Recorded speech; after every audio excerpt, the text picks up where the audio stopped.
অনেক রাত হয়ে গেল, কোনো খাবারের দোকানই পাচ্ছি না। এই গ্রামে কি কেউ খাবার বিক্রি করে না নাকি? দূরে একটা দোকানে আলো জ্বলছে মনে হচ্ছে না, দেখে তো খাবারের দোকান বলেই মনে হচ্ছে। যাই, একবার গিয়েই দেখি, যদি চায়ের দোকানে হয় কিছু তো খাবার নিশ্চয়ই পাবো।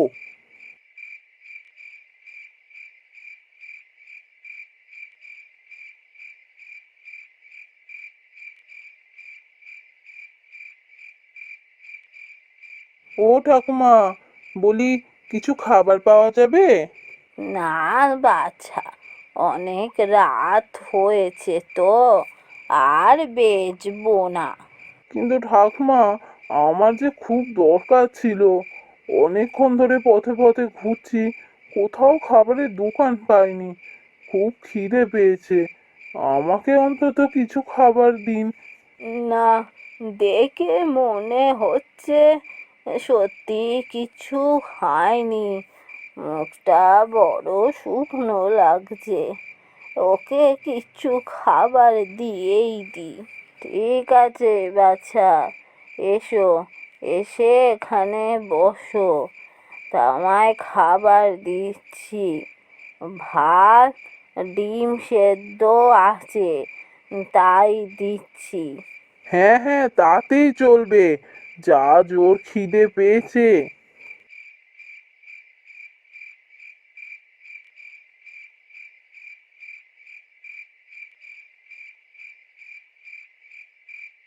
ঠাকমা, খাওয়াটা তো না হয় তোমার কাছ থেকে হলো, কিন্তু রাতে থাকারও যে জায়গা নেই আমার। একটা জায়গা পেলে ভালো হতো, শুধুমাত্র আজকের রাতটা।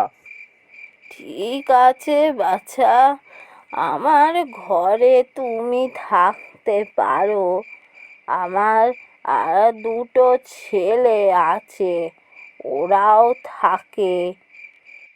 ওদের সাথেই না হয় আজকের দিনটা থাকো তুমি। সত্যি ঠাকমা, তুমি দেখছি মুশকিল আসান, আমার সমস্ত সমস্যা দূর করে দিলে। আচ্ছা, থাকা আর খাওয়া নিয়ে আমার কত টাকা হচ্ছে? বাছা, কাল সকালে তোমায় বলবো, এখন আমি হিসেব করতে পারবো না। কাল সকালে তুমি টাকা দিয়ে দিও।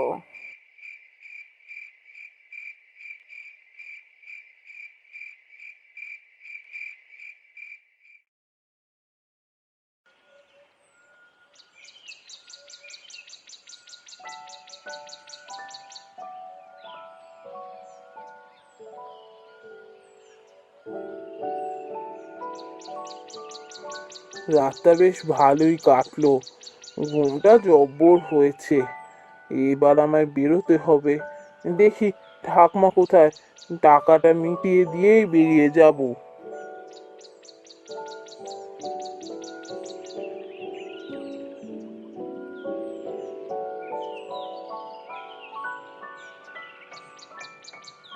এ কি, ঠাকমাকে তো কোথাও খুঁজে পাচ্ছি না, কোথায় চলে গেলেন? কিন্তু এখন আমি কি করি? আর তো দাঁড়ানোর সময়ও নেই, এখন না বেরোলে বড্ড দেরি হয়ে যাবে। না, আমি বরং বেরিয়েই পড়ি। আমি পরের বার আসবো যখন, তখন টাকাটা সুদে আসলে মিটিয়ে দিয়ে যাব।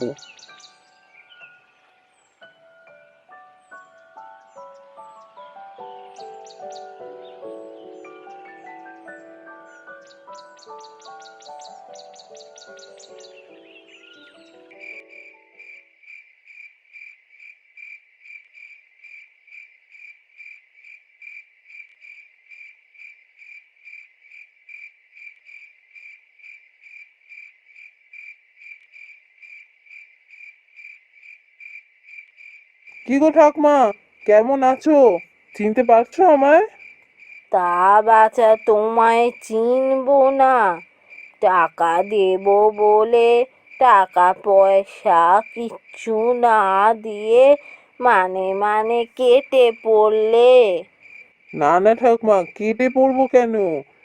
আমার বড্ড দেরি হয়ে যাচ্ছিল, সকালে ঘুম থেকে উঠে তোমাদের কাউকে ঘরে কোথাও দেখতে পেলাম না। কি করি বলো? তাই আমি বেরিয়ে পড়েছিলাম। আমি ঠিক করেছিলাম আবার যেদিন এখানে আসবো সেদিন তোমাকে টাকাটা সুদে আসলে মিটিয়ে দিয়ে যাব। এবার বলো, গত বছর আমার কত টাকা হয়েছিল? তোমার গত বছরে 100 টাকা হয়েছিল। আর এবছর? এবছর কত হবে? এবছরও খাওয়া থাকা সবই করব। এবছর 150 টাকা লাগবে। ঠিক আছে, গত বছরে 100 টাকা, আর এ বছরে 150 টাকা, আর গত বছরে 100 টাকার আরো 100 টাকা সুদ, সব মিলিয়ে তোমায় 350 টাকা দিচ্ছি। এই নাও। ভালো ভালো, এসো বাছা বসো, তোমায় খেতে দিই।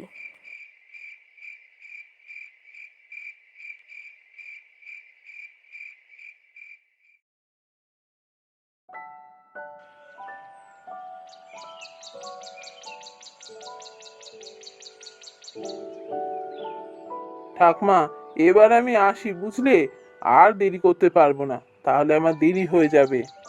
এসো বাছা, এসো, আবার আসবে কিন্তু। আসবো বই কি, আবার পরের বছর এই সময়েই আসবো। আসি এখন।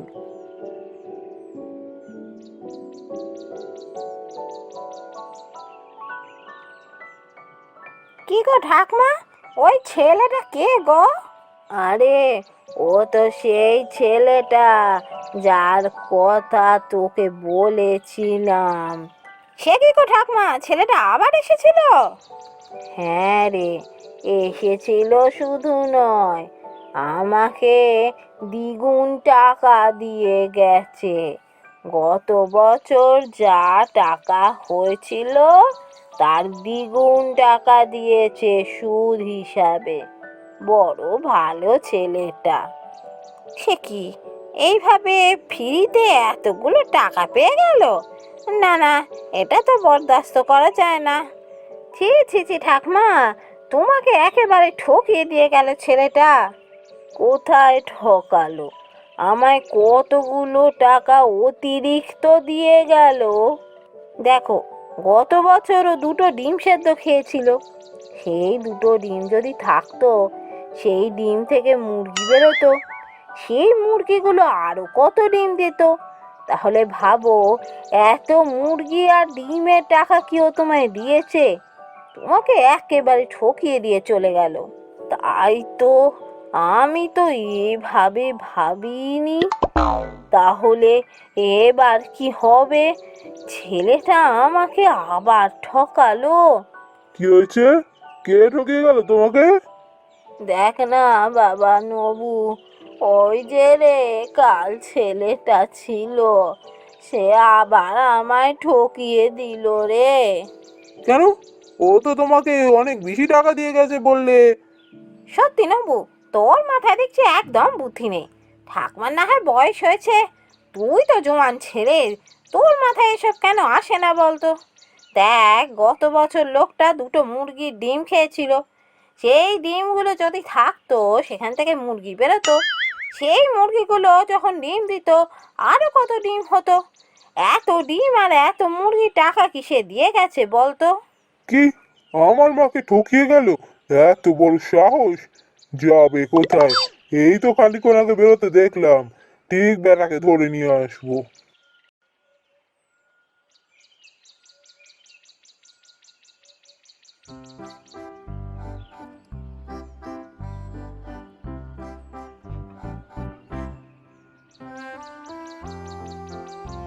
কেউ আছেন?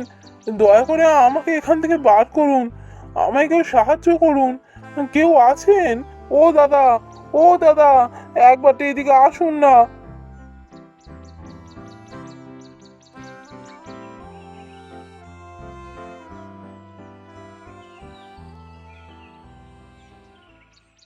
কে আপনি? এত চেঁচামেচি করছেন কেন? কি হয়েছে? কোনো বিপদ হয়েছে? হ্যাঁ, হ্যাঁ, বিপদ হয়েছে তো। আমাকে কটা গুন্ডা এখানে আটকে রেখে গেছে। আমাকে দয়া করে এখান থেকে মুক্ত করুন। গুন্ডা আটকে রেখে গেছে? কেন, কি করেছেন আপনি তাদের? জানি না, আমি সত্যিই জানি না কি করেছি।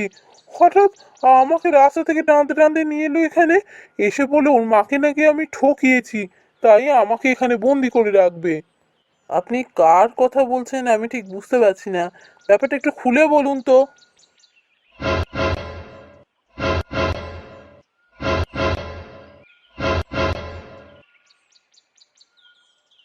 এই গ্রামে তো একমাত্র আমার মায়েরই হোটেল আছে, দাদা তো গুন্ডাও বটে, তাহলে নিশ্চয়ই দাদার কথাই বলছে। সত্যি, এমন আজে বাজে কথা দাদা বিশ্বাস করে কি করে বুঝি না। আর মাকেই বা কি করে কেউ এরকম কথা বলে ভোলাতে পারে সেটাও বুঝি না।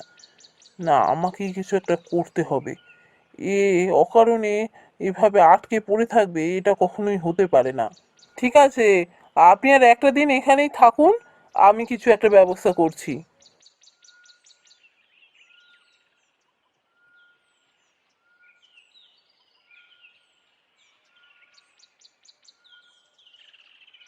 বাবা, সুমন এলি?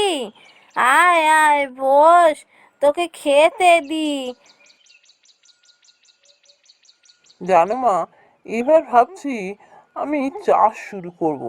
আমাদের ফাঁকা জমিটা তো পড়েই আছে, দাদা তো চাষবাস কিছুই করলো না, আমি ভাবছি এবার চাষ শুরু করব। বাবা, খুব ভালো বাবা, খুব ভালো। তুই চাষবাস শুরু করবি শুনে আমি খুব খুশি হয়েছি। তা কিসের চাষ করবি বাবা? ভাবছি গমের চাষ করব। তুমি দাদাকে বলো তো এক বস্তা গম এনে দিতে। কিরে সুমন, তুই গম নিয়ে কি করবি? দেখ নবু, ভাইকে দেখে একটু শেখ। পড়ানোর পাশাপাশি সুমন এবার চাষবাস শুরু করবে, তাই তো গম খুঁজছে। তুই ওকে কটা গম এনে দিস তো বাবা। না না, শুধু গম আনলেই হবে না, গমটা এনে তুমি আমায় সেদ্ধ করে দিও, সেই সেদ্ধ গম আমি জমিতে ছড়াবো। তোর কি মাথা ফাথা খারাপ হলো নাকি? বেশি পড়ে পড়ে একেবারে পাগল হয়ে গেছিস দেখছি। তুই কি এটুকুও জানিস না, সেদ্ধ গমে গাছ হয় না? হ্যাঁ, খানিকক্ষণ আগে পর্যন্ত অবশ্য তাই জানতাম, তবে কিছুক্ষণ আগে আমার সাথে একজনের আলাপ হলো। তিনি বললেন সেদ্ধ ডিম থেকে নাকি আজকাল মুরগি জন্মাচ্ছে। তা আমিও ভাবলাম, সেদ্ধ ডিম থেকে যদি মুরগি জন্মে থাকে, তাহলে সেদ্ধ গম থেকে গাছ জন্মানো অদ্ভুত তো কিছু নয়। এই, তোকে সব আলফাল কথা কে বলেছে? কেন দাদা, আমাদের গ্রামের পূর্ব সীমানায় ভাঙা বাড়িটাতে তুমি যাকে আটকে রেখেছো, তাকে তো তুমি এ কারণেই আটকে রেখেছো যে সেদ্ধ ডিম থেকে যে মুরগি জন্মেছিল তার টাকা সে দেয়নি। তাই তো, সত্যি নবু, আমরা বড় ভুল কাজ করে ফেললাম রে। এই রমাটা এসে উল্টো পাল্টা বোঝালো। বেচারা ছেলেটা বড় ভালো, আমায় কতগুলো টাকা দিয়ে গেল।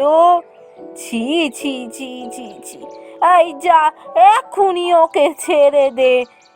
এই জন্যই বলি, যে যা বলবে সেটাকে বিশ্বাস করে মাথায় ঢুকিয়ে নিও না। আগে ভালো করে সেটা নিয়ে ভেবে দেখো যে সে যা বোঝাচ্ছে সেটাই ঠিক কিনা।